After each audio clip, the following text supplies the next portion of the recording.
In this video, I want to show you how you can determine the extent of the reaction based on this imaginary term x. So for example, in this reaction, 2A plus B goes to C. If we want to determine the extent of the reaction, we can define that in terms of each chemical here, A, B, and C. So what this means is concentration of A at time t, concentration of B at time t, and concentration of C at time t.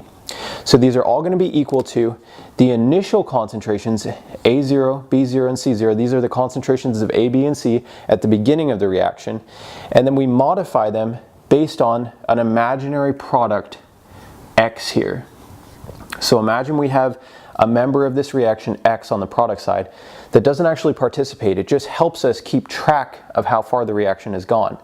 So it has units of concentration just like everything else, but it's not a real substance. It just helps us keep track of the extent of the reaction.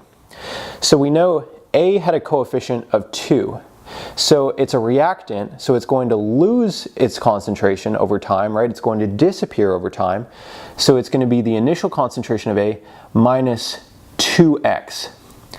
B, the concentration of B at time t is going to be the initial concentration of B minus 1 times the concentration of X. Again, it's a reactant, it's going to decrease its concentration over time, and it has a coefficient of 1, so we're going to be minus 1x. The concentration of C at time t is going to be the initial concentration of C plus 1x, because it's got a coefficient of 1, and it's increasing its concentration over time because it is a product. So for example, let's look at this reaction right here.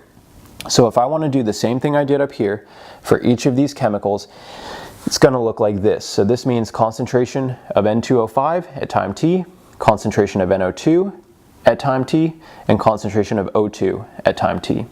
So again, they all start out with their initial concentrations, N2O5 at time 0, NO2 at time 0, and O2 at time 0. And we just modify them based on whether they're reactants or products and their stoichiometric coefficients. So N2O5 is a reactant. It's going to decrease its concentration over time, and it's got a coefficient of 2. So this is going to be N2O5 at the beginning minus 2x.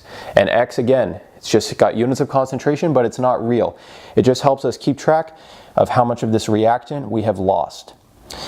NO2 at time t is going to be NO2 at the beginning of the reaction plus 4x. Because it's a product, it's going to increase its concentration over time, and it's got a coefficient of 4.